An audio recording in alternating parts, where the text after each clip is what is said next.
Welcome to Bible Study. Good to have you back for another day as we continue on through this journey of Suit Up, as we are looking into the kind of character that we want to display, not just as followers of Jesus Christ, but the kind of character that we want to display really just as human beings. And so what we're finding in this study is that there is an opportunity for us to live out our beliefs in ways that are clear and hopefully in ways that are effective. And that's not something that always comes naturally, but it is something that is important for us if we are going to be good people, and especially if you're a follower of Jesus Christ, if you're going to actually be known as a decent follower of Jesus Christ. Well, we're glad that you're here along for this study. All of this brought to you courtesy of Christ Table. If you'd like to find out more about us at Christ Table, you can go to www.christtable.today. Would encourage you to sign up for the email list there. Also, you can go to this website, go.christtable.today/suitup. There you will find all of the readings for this Bible study, and this is the last week of the study, but all of these are archived, so you can always go back and start at the beginning, jump around, and join us along the way, and we would love to have you be a part of that. A few things that I want you to know that are coming up with Christ Table. We have a book study that we're working through, Holy Envy, an incredible book by author Barbara Brown Taylor. Would love to have you be a part of that discussion. This week, we're going to be in chapters 9 and 10. You can just jump right into that by visiting go.christtable.today/discuss. Wednesday nights, 8 p.m. Eastern Time. One other thing, if you live in or around the Cleveland, Ohio area, Northeast Ohio, we'll be having a gathering in person. And I guess it's a little over a week and a half. On April 10th, Palm Sunday, we'll be together at 11 a.m. You can find out information about all of that by signing up on our email list. And all of that info will be sent out by email. Well, today we find ourselves in Hebrews chapter 12, verses 1 and 2. So let's dig in. When we come to Hebrews chapter 12, we are coming on the heels of one of the most famous chapters in the Bible. Now, if you're not familiar with the Bible, that's okay. But if you are familiar at all with the Bible, you will know that the chapter before this, Hebrews 11, is sometimes referred to as the Hall of Faith or the Hall of Heroes, because it walks through a number of Old Testament followers of God who really did incredible, radical things in their journey for God. They lived in ways that pleased God. Now, everybody on that list, you're going to notice, didn't always do everything right. And there should be some comfort in Hebrews chapter 11 and that list there.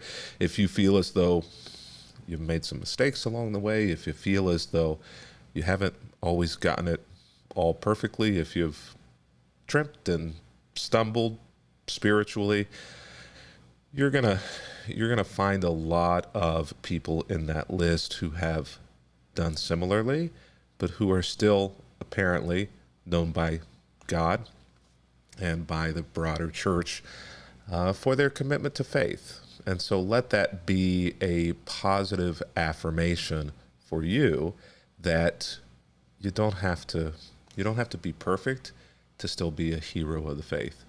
So when we come to Hebrews chapter 12, we need to kind of have that running list of names of the great ones in the faith on our mind. Now, maybe you can imagine some other sport. Maybe your sport is hockey. Maybe your sport is baseball. Maybe your sport is football. Maybe your sport was basketball until March Madness. Whatever your sport preference is, you're going to have a list of heroes in that sport who rise above, who have, because of the way that they played the game physically, or oftentimes, sometimes just because of who they were and how they lived their life as well, are kind of heroes of the sport. You may not be a sports person, you may not be a Bible person, but whatever your field of interest is, maybe it's something academic, Perhaps it's political, maybe it's a hobby such as gardening or photography. You're going to have these people who you respect and who you look to as being the great ones. All of that idea comes into play now here in Hebrews chapter 12 for what the author of this book is about to do.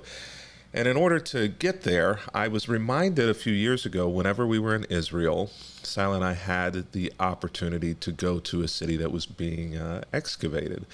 And one of the things that they took us to there was a sports complex in the ancient world called a hippodrome. And I've got a picture.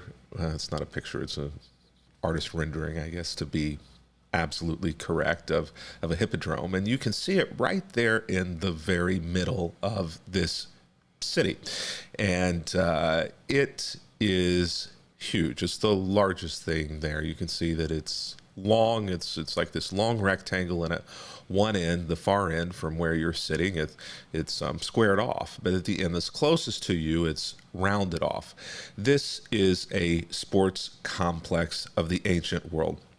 Most usually used for horse racing or for chariot racing, but oftentimes in a city would have been used for many other types of sporting events. Then you can see that because it's in the very middle of the city, it was extremely important to the life of a city. In the ancient world, you think we're passionate and nuts about sports today. They were just as much so, if not even more so. Oftentimes today, our sports complexes are kind of put at the edges of cities or suburbs. In those days, they were put right at the very city center, oftentimes. Now, you can imagine thousands of cheering fans who are in the stands celebrating their favorite athlete, their favorite horse. There was even, in most of these hippodromes and coliseums and ancient sports complexes, a very particular place where the governor or the emperor, Caesar, would sit. And so there was a very specific location that was very visible to the crowd, and where the governor, the emperor, the Caesar also could have a really good view of what was going on. And it was a spectacularly beautiful facility all around. Now, this is the type of thing, a hippodrome, a coliseum, because those were around in the author of Hebrews' time, that is in mind whenever we come now to Hebrews chapter 12, verses 1 and 2, which are our texts for today. Therefore, since we are surrounded by such a huge crowd of witnesses to the life of faith, let us strip off every weight that slows us down, especially the sin that so easily trips us up, and let us run with endurance the race that God has set before us. And so the metaphor, the imagination of the writer here is inviting each and every one of us to place ourselves in the middle of a hippodrome, to place ourselves in the middle of a sporting event, down there on the field, on that dirt, surrounded by that enormously, spectacularly beautiful, architecturally sound, just incredibly enormous sport complex. Filled with who? Filled with fans, right? A sporting event is filled in the stands with people who are there to witness the winner. They're to witness their favorite team, their favorite athlete, their favorite event. A huge crowd of witnesses. We too, the author of Hebrews says, are surrounded by a huge cloud of witnesses, people who are watching. Sometimes you may feel as though people are watching how you live out your life, the things you do. You may feel as though they're watching you in order to judge you, in order to see you trip up and stumble. On God's team, that is not the way it's supposed to be. If any brother or sister in your faith community is watching you, hoping that you're going to trip up or make a mistake, that in your race you're going to fail, that says more about them than it does about you. Because the point of the Christian life is that we are supposed to be cheering each other on. And the fascinating part about this is that the cheerleading squad, the people who are in the fans in this Hebrews passage, aren't your brothers and sisters sitting shoulder to shoulder with you. It's the people from the last chapter in Hebrews 11. It's the Abrahams and the King Davids. It's the Rebeccas. It's the Isaacs. It's the Noah. It's Adam. It's Eve. It's these great people from this hall of heroes. These names and so many more who have been added to this list over the centuries that are filling the stands of the Hippodrome, witnessing you, cheering you on. They're ready to pick you up and to keep cheering even when you stumble. A huge crowd. So the author says there, let us strip off every weight that slows us down, especially the sin that so easily trips us up. You want to be as light on your feet as possible. During training, you're going to carry weights and things with you, but you want every burden to be released whenever you are in the game. And you're in the game.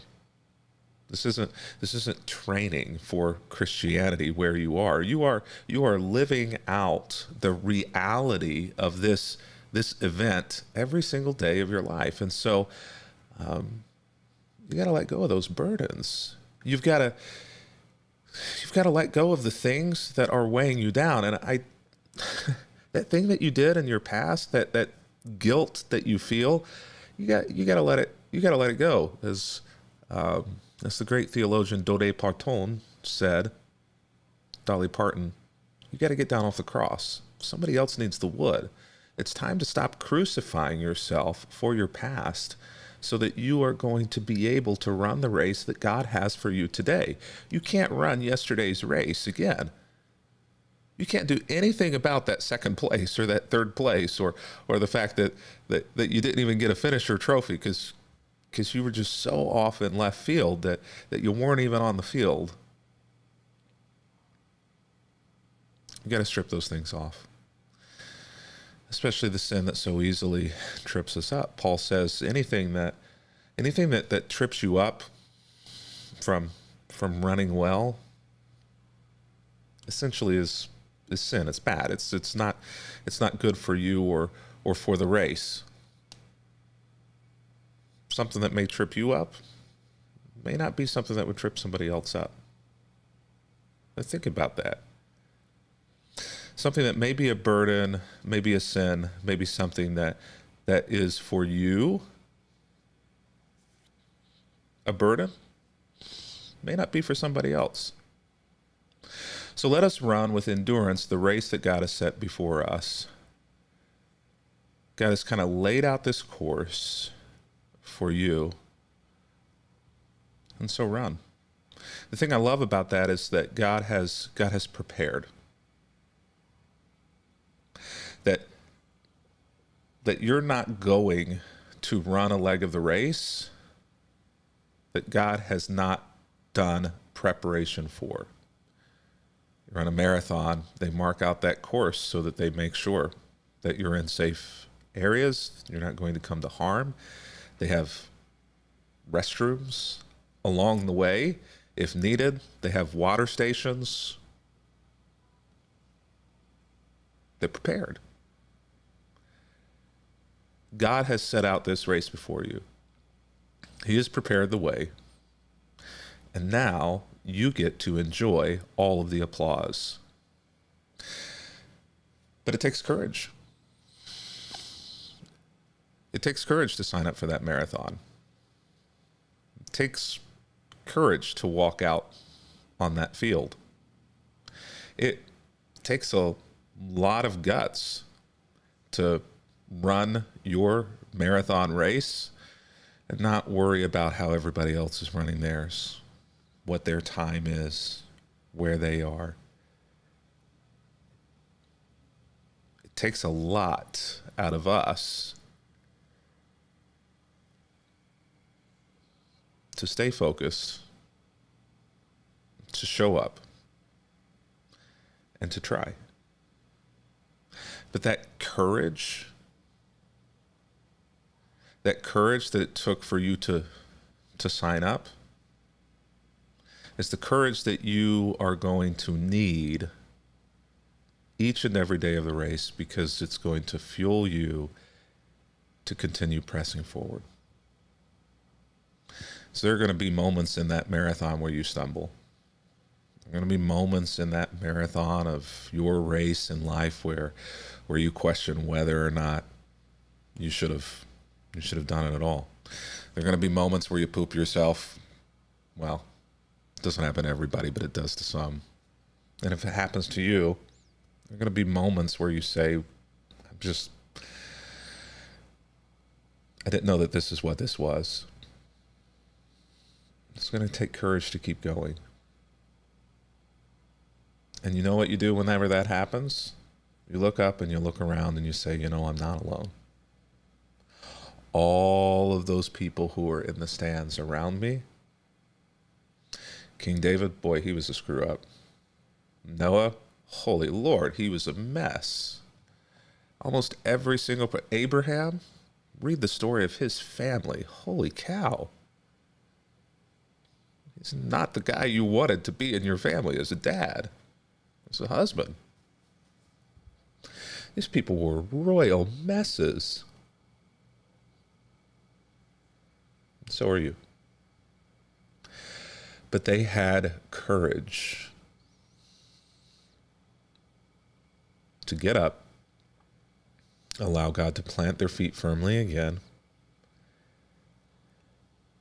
and to move on to the next leg. And so when you look around, you may see affirmation, but you may also see people who have stumbled in the same way you have, and yet they moved on. They allowed themselves to be forgiven. And just like you will be and are, they're heroes. So in verse 2, the writer says, we do this by keeping our eyes on Jesus. This is how you make it through.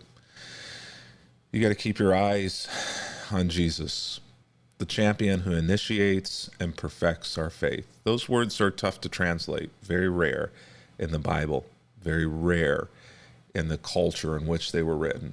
We don't know exactly what they mean, but what we can ascertain is that it means something along the lines of that Jesus is, your version may say, author or finisher, the Alpha or Omega, the beginning or the end, but that somehow or other Jesus is wrapped up in both launching your faith and helping it to move forward to its fullness. And so in the Hippodrome or the Colosseum of your journey, of your athletic performance, instead of it being the governor or the Emperor Caesar, instead of it being your spouse or your kids or your boss or your parents or your neighbor or your friend who's judging you, there are any number of people in the world who are right there and ready to judge you for how you've done, for how you've responded, for your performance as a parent, your performance as a student, your performance as an employee, your performance as a human being. There are any number of people who are trying to get that position of governor, emperor, Caesar, in the hippodrome of your life. None of those people, though, are sitting in that box. It's Jesus. Instead of it being Caesar there, it's Christ. And so if looking around at all of those people who are in the stands isn't motivation and peace to you, then look to the main place. Look to the main box. The person who oversees it all, Jesus. He's been where you are, down on the dirt of the field. So Jesus understands what you're going through, what it's like, the feelings, all of it. He understands what it is to be where you are and to feel all of that judgment, to feel all of that, I think, lack of self-confidence. I think Jesus felt all of those things. The Bible tells us that he felt everything that you feel, that he understands. So why did he do that? Why did he get on the field himself?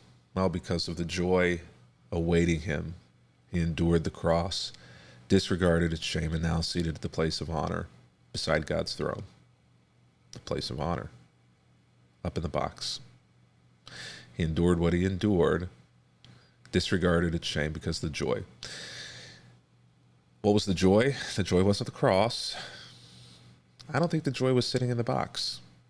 I don't think that, I truly believe that the joy that awaited Jesus was being able to see you run your race and help you run your race. Being able to be at the finish line and crown you. The challenge, though, for you and for I, is to keep going. Is to press forward. With faith and with hope on some days that can be difficult. If you ever run a marathon, there are moments in a marathon where 26.2 miles seems very hopeless. Usually it's around mile 21 or 22. For me, it was around mile 5, 7, 9, 14, 17, 20. They all kind of seemed a little hopeless. So the challenge in those moments is to keep going. With the faithfulness of Jesus, though, as your best example. You've got Hebrews 11 in those examples, but you've also got Jesus. And he may well be your best example. Don't give up. Don't give up. You've got a whole lot of people who are believing that you can do it and who are cheering you on. So take heart and have courage. Until tomorrow, happy reading.